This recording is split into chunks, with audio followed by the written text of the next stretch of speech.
And now we move to our second speaker. Our second speaker is Mr. Ibrahim Ghosn. Ibrahim joined Innova in January 2008 as head of engineering services to become operations manager later on. He is currently the director of operations for the Kingdom of Saudi Arabia, Bahrain, and Abu Dhabi, including Al Ain. Ibrahim is an agile, strategic leader with diversified experience in engineering consultancy, operations and maintenance, and facilities and energy management. Ibrahim offers the unique combination of hands-on administration that maximizes organizational effectiveness, operations-oriented leadership that ensures efficiency, and people-oriented guidance that yields productivity. Ibrahim holds a master's degree in engineering management and a bachelor's degree in mechanical engineering. Ibrahim will be presenting on energy efficiency and ESCO financing models. Engineer Ibrahim, the floor is yours now. You're muted, Ibrahim. You're still muted. Okay, sorry. Thank you, Mr. Yazan, again on this introduction, and I would like also to thank the iSEE and all the sponsors for giving us the opportunity to speak on this platform. And also, I would like to thank Dr. Ashok for his presentation. He has given us also a great insight on the energy efficiency. So I will start sharing my screen.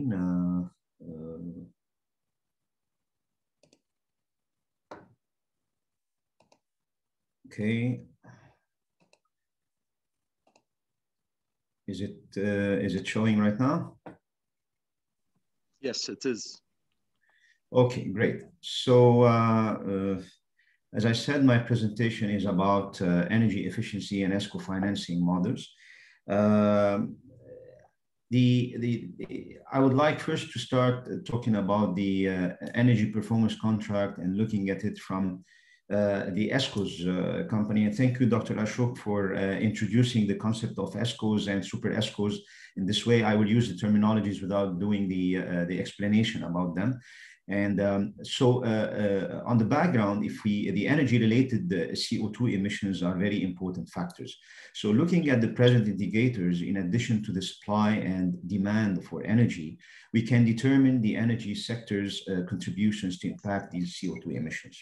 So if we look at the historical background from the early 90s, we can see that there is already an increase in emissions and temperatures rise. This increase is driven by the higher energy consumption due to economy and weather conditions, which prompted higher energy demand for heating and cooling. So with Ibrahim, may I ask you to switch the presenter view so that we only see the current slide? I think you need to click the display settings. It's already, okay, so is this the, I'm sorry.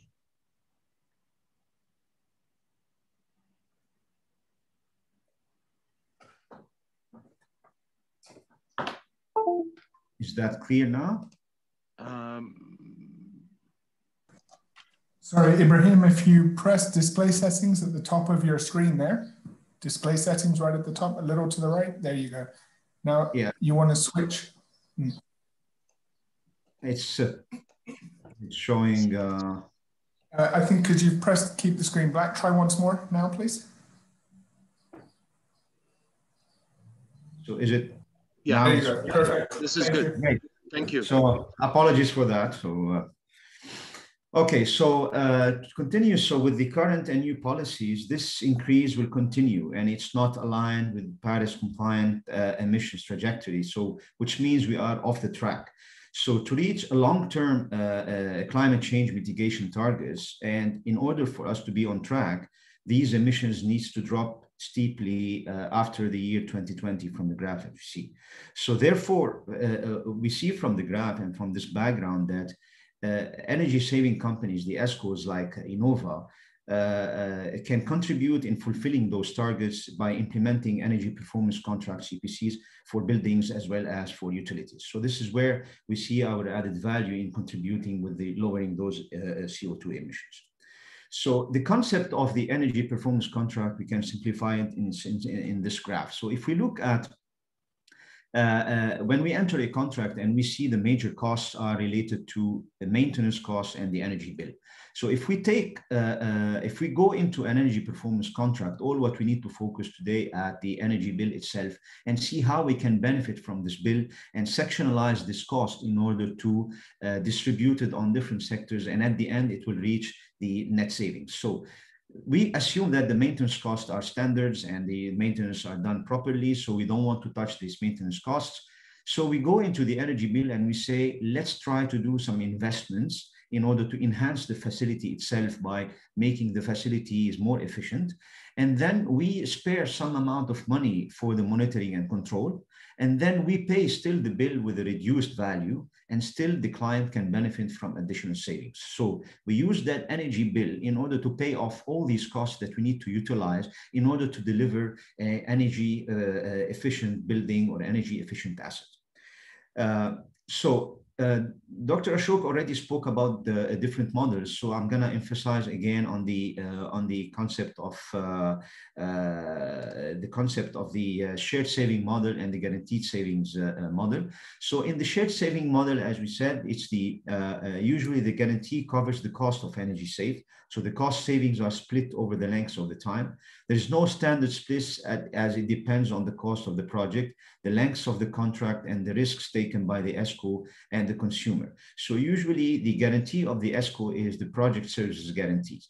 And the lender also, it might take this ESCO, might take these investments from different funds. So the guarantee is the performance and the savings guarantee. So in case there is any failure in reaching those savings, it's the ESCO who is going to pay that.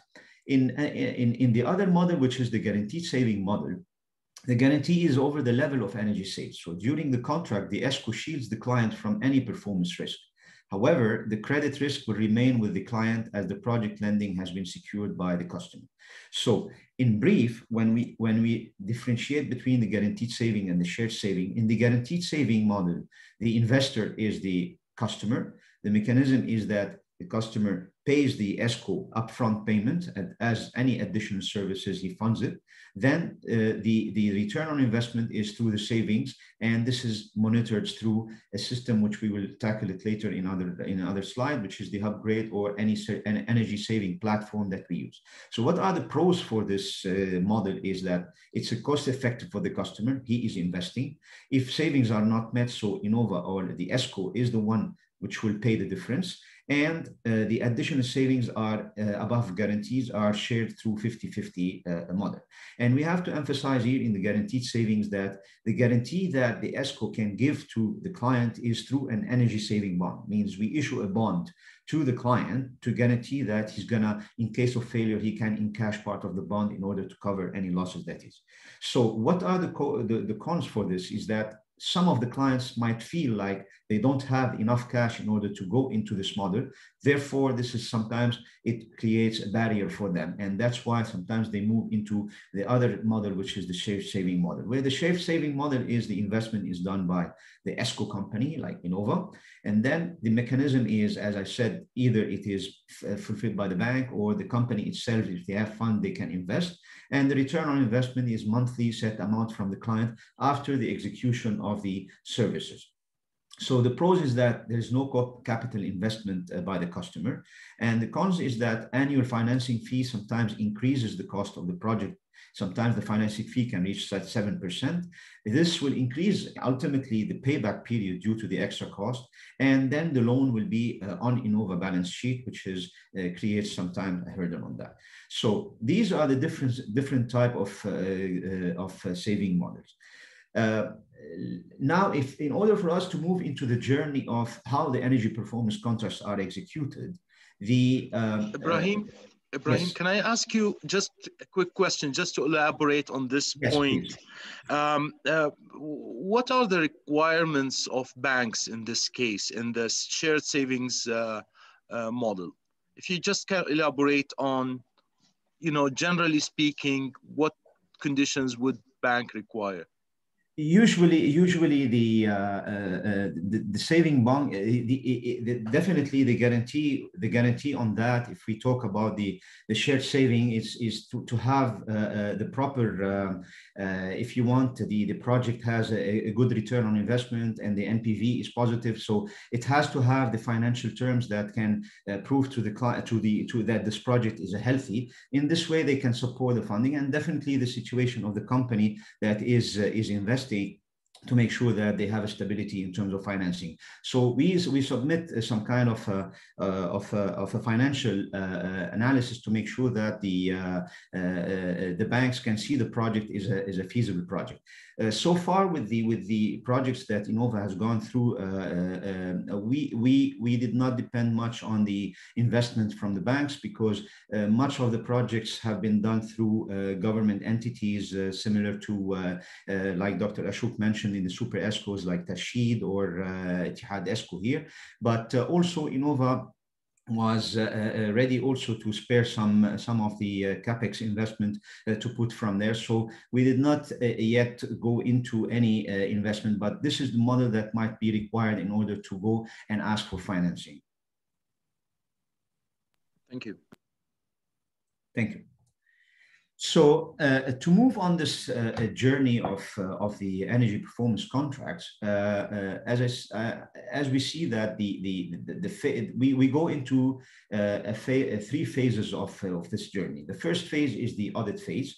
The second phase, after the signing of the EPC contract, it goes into the implementation phase, which we call it the works. And the third phase is the one that is the guaranteed saving, where the implementation, the result starts coming and goes into the measurement and verification and the operation of and maintenance of the ECMs that have been implemented. ECMs, which is the energy conservation measures. So in the energy audit phase, first of all, we need to define the field measurements, go and try to familiarize with the site and make sure that information are read and understanding how the behavior of the facility. And then we build the baseline for the energy. Means we define, for example, that year 0 is the year that will depend on to compare the variation on the energy consumption. And then during that audit also, whether it is different levels of audit, we call it level 1 audit or level 2 or 3 audits, depending on the detailed audit that is done. We define the energy conservation measures that needs to be implemented and can give you a promising results after the implementation. So once this is submitted and the client is happy with that and proceed with the EPC signing, then we go into the works for the implementation, which we invest or the investment comes and the installation starts and then the commissioning is finished. This is where we take the liability and start proceeding with the measurement and verification and operation and maintenance into guaranteeing the savings to the clients. So that is the journey of the for the energy performance contracts. Now, how the tendering process starts. So the tendering, as we said, it goes through first of all an audit phase and then into the works and the O&M and MFV. But during the launch of the RFP, the client has to set a certain targets, which are the minimum % of energy savings that he is looking at. What are the maximum payback time that he believes it can fulfill his project? And third is the maximum investment in case he is investing. So he wants to see how much the investment will be. And then it goes into the audit phase, which is the preliminary audit phase, which we call it actually level 1 audit, which is a walkthrough audit that goes and see the facility, how it is performing, and then proceed to a more detailed audit where readings can be taken from the machines and data is analyzed. And then we define the roadmap and define exactly what are the ECMs that will be done.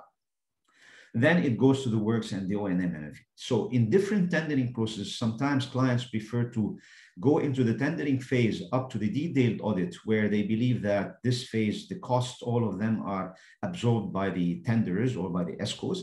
Or there are other entities where they prefer to do the tendering, split the tendering between the first phase, which is a first level audit, which is they stop at the preliminary audit, they award based on the best proposal, and then they will award, they will tell them to do a second phase, which is called the detailed facility study, based on which the ESCO can emphasize on the audit that they have done during the preliminary phase, propose the meet the requirements, and if the client is agreeing on that, then they go into the EPC contract signature and then into the EPC implementation. And these models have been different between Etihad ESCO, Tasheed, or any private ventures, or in Ras Al Khaimah and Abu Dhabi Energy Services, which we are already contracting with.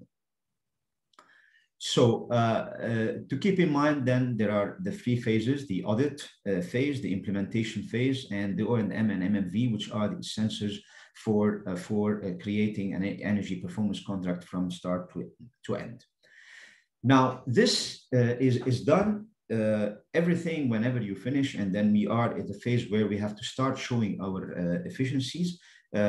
This cannot go without digitalization. Means you need a platform in order for us to be able to, whether we need O&M, then you need a computer-aided facilities management software, CAFM, linked to PDAs where the site team can raise and record and highlight the maintenance services that are being done, or which is an essential part, and what we call in Innova terminologies, which is the upgrade, which is a saving monitoring center based on which all the sensors or all the installations that has been done during the installation phase can be connected to this platform. And from this platform, you can read, you can monitor the performance in real time, analyze the data by a data analyst, and also connect with the team on site that are maintaining those facilities to make sure that in case of any spikes in the energy or deviation from the parameters that are set, then the team of maintenance can react. And then this is a transparent real-time reporting where even clients are accessing those graphs or those performances through their mobiles, through their mobile apps. So this platform is a remote platform that can connect any project remotely, definitely through different types of sensors. And so this will guarantee for us that we are able to do the measurement and verification in a proper way. So to move into the energy conservation measures and describe, not everything can be done or saved only if you want to invest. So there are different types of energy conservation measures that are being adopted and Innova is using. Sometimes they are related to CapEx intense ECMs, where high energy savings can be achieved through the retrofit of implementation of ECMs, like replacement of conventional lighting, installation of water saving devices, replacement of chillers or whatever. Or in case you don't need to connect and you can target some other savings that are definitely lower than the CapEx intense savings, then you can connect only to this saving platform upgrade, and you will be able to monitor. And with this connection, sometimes we are able to guarantee between 3.5 to 4-5% reduction on the energy bill just through monitoring and connections. And then this is considered as a zero CapEx. The zero CapEx also with very minimal investment, you can realize those savings. Also, it is connected to the upgrade. Now, the other booster that we consider within Innova as a renewable energy implementation is the installation of solar PVs. We know that the solar PVs, the return on investment is a little bit high, so it constitutes sometimes a barrier. However, the added value is immense as the panel generates power and therefore savings on the long run. In addition, there are nice looking refurbishment for dusty carports that make parkings more attractive. And we have implemented this in many of the Majid Al-Futtaim projects where we have installed solar PVs on the parking plots. So with this, we can take you through a few examples or few success stories with our clients where, for example, we have Diwa, where we had the first ever retrofit project in 2013, where we guaranteed savings 31% and 2 million saved per year. Jafza 1 and 2, we were retrofitting 157 buildings, and we were guaranteeing a saving of 132 million dirhams over 6 years. And we were saving almost 18,500 tons of CO2 emissions. And the most important part in this project, because it's a labor massive in this, so you need to create kind of an building occupant awareness program in order for them to understand the energy saving measures that has been put in place and in order to work with it. Then also in Ras Al Khaimah, we have installed also in 2018 a project that guaranteed 31%. And in Saudi, also with Tarsheed, that was the first project with Saudi Standards Quality and Metrology Organization.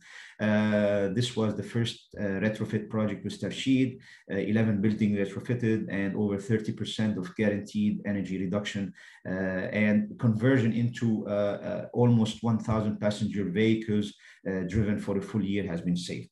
And finally, with Majd Al Futtaim Towers, where an example of the zero capex investment, we have digitalized all the ECMs, and we committed on 2% savings at the beginning, but through this, we were able to achieve 10%.